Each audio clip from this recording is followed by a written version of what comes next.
Hi, it's Tom Landry. Happy Saturday morning. And in front of you is a newsletter and some brief snippets that you need to think about as we head into the fall, really the end of summer and the beginning of back to school, the end of this summer season, and how that translates to us in the real estate world. So it's chunked up into different segments. I'm going to go through them very quickly here as an introduction. And first and foremost, if you're a current seller or somebody who is thinking of selling a property, it's actually a great time to come on the market. So, right after May and June, September and October are the next best months to list your home. And why is that? Well, buyers are back. They were distracted, probably discouraged in the spring, distracted in the summer, and now they're back. And call it squirreling, call it getting your house in order before the snow flies. Buyers are back, they're engaged, and they want to get settled again before it gets cold outside. So it's a great time to list. Outside is still beautiful, the lawns still look great. There's nothing impeding people like in the wintertime from going to see a house. So if you do list right. If you are listed and you happen to be lingering on the market, it's also a great time now versus later of taking an adjustment and getting into the price point that you should be at. We've got 3 months here, really, up until the end of November to list and to sell before the winter slowdown. So, sellers, you haven't missed it. It's a great time to be on the market. It's a great time to sell. Buyers, same thing. If you see a property on the market right now, those sellers are typically a little bit more serious about selling, right? They may have been on the market in the spring. Maybe they've taken a price drop. If they haven't, and they're lingering on the market, they're thinking one of two things, right? They're thinking, hey, I really do want to sell, and the clock is ticking. Where I might have been a little bit more cavalier about things in June. Well, we all know what's happening in 3 or 4 months from now. It's going to get cold, things are going to slow down, buyers are going to go away. Do I really want to wait until spring? So those sellers may be a little bit more motivated. If you see something as a buyer lingering on the market, don't be afraid to make that offer. So there should be a little bump in inventory for buyers, and sellers, again, should be a bit more motivated than they were in the earlier months of the year. So, good time both for buyers and sellers. Get out there, be aggressive, make offers, and don't be afraid to list, but list at the right price and list in the right fashion. Don't just rush to market, regardless of that snow coming in 3 or 4 or 5 months from now. The next segment is the Dream House Drawing Contest, and this dovetails really nicely with back to school and this time of year. We launched this on a kind of a whim at Carnival, Maine this past winter. And the response, we had our benchmark box set up in the corner of the parking lot, and we had a fire pit, and people would come over. And the idea was really anybody, but mostly kids, to draw what their dream house would look like. The response was incredible. I mean, we had over 100 entries, and they're on the website, Dream House Drawing Contest, and we're opening it up to more folks. So, in time for back to school, kids of all ages can enter this. And we had, and you'll see some of the pictures here on the newsletter of this little boy, Teddy. He's 10 years old, same age as my daughter, lives in Portland. And they submitted his two houses, not just one. And he's a fantastic little artist. We selected him as the winner last month, and we gave him a really nice gift card to Artists and Craft Supply in Portland. So his mother was so excited about it, so happy about it. You'll see the letter she wrote back to us. So visit Dream House Drawing ME, so dreamhousedrawing.me, and follow the directions. You can submit, there's no cost to it, and we will select winners and do something actually extra special for each winner per school for those going back to school. Okay, the next segment in the newsletter is a segment that is maybe a little bit catchy of a phrase, poor but proud. And it's no secret that I grew up in rural Maine. And although it was about an hour from here, where I am in Portland right now, it felt like it was in Aroostook County and really like a lifetime and a world away. I was the youngest of 10 kids. I didn't grow up wealthy by any means, but my dad worked hard, and my parents had a lot of pride. And I think that was instilled in each of us as kids, and we took that forward to accomplish despite those upbringings.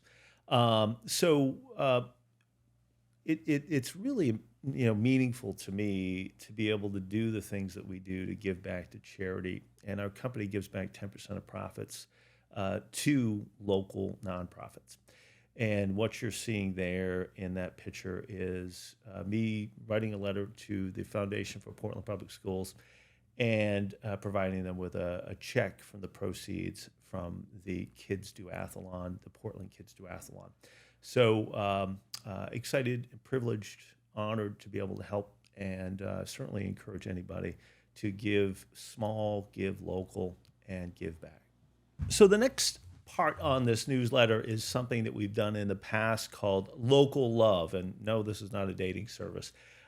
This is about a local company that we really value and love. And there's so many. It's almost like you could do this every day and not get to the amount of wonderful companies that people have started here in our city, in our general area. But one of them in particular, and I happened upon it from dropping my daughter off at her school, is in Cape Elizabeth. So it's on Route 77. It's called the Lumbery. It's right in the downtown center of Cape.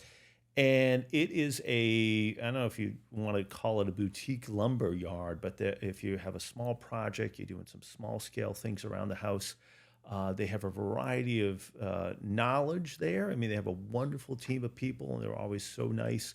And they have wonderful products that are sourced predominantly here in Maine. So they're doing a really great job of finding local mills, carrying their things, stimulating the local economy, providing superior service and products to people. So I encourage you to take that pause. Don't just get on, Brighton Avenue or the highway and cruise over to Home Depot and Lowe's. You're going to get better service. You're going to get better products, better knowledge, better tips by going to the Lumbery in Cape Elizabeth. I highly recommend them. And besides, they have these amazing saunas, these barrel saunas, which I'm like dying to get one of them, and I will get one eventually. So highly recommend them. Check them out. Their website is Lumbery, Lumbery -me.com. That's again, Lumbery-me.com. The next segment is Tom's Tips, and these are real stories, and I could probably again do one of these every single day because I wind up in these situations with clients that everybody can learn from. And some deals are easy. Let's call it 70-80% of the deals are pretty straightforward, but there's 20-30% of them where it's interesting. Let's just call it that. There's something that comes up during the deal that makes you sort of dive deeper into it, or have to advocate for that client, or really have to study something. And as somebody who's been in the industry for 20 years and with a broad knowledge of real estate, I find it on an academic level really kind of fascinating to get into these situations, and oftentimes to be a calming voice and a reassuring voice for those clients that are going through them, that it's going to be okay, that we have a wonderful team, not only myself and my knowledge about contracts and situations and these things, but also the attorneys, if we do have to go into that route, that will advocate for my clients and support our position. So one of these situations, and I thought back, sort of the catchy part of this is, I can't remember the show on TV from years and years ago, but they said, hey, the names and addresses have been withheld to protect the innocent. So I'm not going to give you the address. I'm not going to give you the client's name, but rest assured, these are real issues that I'm going to share with you right now. So the issue came up with, I was working with a buyer. They put a property under contract, and the property had been on the market for about a week, and we were able to get it for significantly less in this market. So I want to say it was probably $75,000 under what it was listed for. So a significant movement, but apparently we timed it right. So flash forward, we're under contract. Everybody signs the documents. the buyer in the contract has 3 days to make a deposit. So the earnest money is due to my office that was holding the earnest money within 3 days. And all dates within contracts, now stay with me here, I know it gets a little bit technical, but all dates in the contracts and all times of those 3 days have to be by 5 p.m. on day 3. So that had to come to me or be executed to me by 5 p.m. on that third day with that wire transfer or that check, right? So the buyer does so. He goes to his bank, he executes a wire, writes it on the wire form, and says, hey, at 4:54 p.m., he executes that document. Well, at 5:15, now I didn't even know this was happening. I wasn't communicating with the buyer at the time. He had sent me proof of this later. But at 5:15, I received something from the listing agent that says, Tom, the sellers are terminating the contract because the earnest money was not received by 5 o'clock. And you did not tell me the earnest money was received. So the listing agent said I had an obligation, me, to tell her that I received the earnest money. Well, I politely said to her, show me in the contract where it says prior to 5 o'clock, I have to tell you, Mr. and Mrs. Listing Agent, that the money was received. It's not in the contract. So that issue went away, right? So 2 or 3 days later,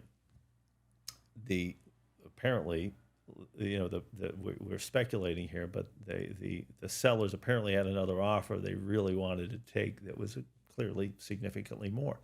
So they came back to us again and said they wanted to terminate because the money was not received in my account prior to 5 o'clock, and they wanted the proof that it was actually received in my account. So when you really dive into the document and the purchase and sale, the obligation on behalf of the buyer is that they have to execute and deliver the earnest money to the office or to me, who's holding earnest money. And the definition of deliver is where the entire argument hung up on. So he did his part by delivering it. It does not say that it has to be received by me prior to 5 o'clock. So again, situations matter, contracts matter, language matters, words, the exact meaning of words. So lo and behold, we push back on that. We educate this buyer, listing broker, in a nice way, even after she had 2 of her designated brokers, the highest level brokers in her firm, say, no, Tom, she's right, you're wrong. Well, it was actually not the case, and I actually had to get attorneys involved in this. They ended up backing off because we were in our right. And you can imagine my buyer clients knowing about this entire process, worrying that the deal was not going to happen. They'd already fallen in love with the house. So the stress that they were under, we were able to calm their nerves. We were able to be steady through that entire process, able to advocate for them, able to gently correct and educate the other side of this equation too, and not alienate that listing agent and their company, but educate them on exactly what contractually we were doing. And at the end of the day, we celebrated the closing. Everybody was happy. To me, I love sharing these situations because, again, it does a couple of things. I think it reinforces the fact that who you have work with you absolutely matters. Again, maybe it's 30, 40% of the deals out there that have this type of thing go on, but they do exist. And making sure you have somebody with those broad skills and deep knowledge is important. And it's also just good learning. It's good learning for everybody that contracts and wording is also very important. So the next part of this and sort of the wrap up is a recent sale that I had with a very good friend of mine, Mike Janicek, and his wife, Michelle Janicek. Now, I met Mike back at my time at Barber Foods. We've stayed in touch. We've been friends ever since. I've helped them move from Wyndham to this house. And then, I think it's been about a decade since they've been there. And we just had great success. We went 8 offers deep on this. We went over $50,000 over asking. And I'm very, very happy for Mike and Michelle. They've done a great job with the home. And anecdotally, they also use my building and restoration firm, Cornerstone, to do the renovations of their projects. So friends, clients, and really happy for them in that process. And closing out, make sure that you visit Home with Tom Landry to hear podcasts. We're trying to update that on a regular basis and put new content there every week or so. And the final thing would be don't forget to send referrals. I really appreciate them and need them. We're a small independent real estate firm. We take really great care of our clients, but the only way we can do this is by you sharing with others our information and making those connections. Thank you.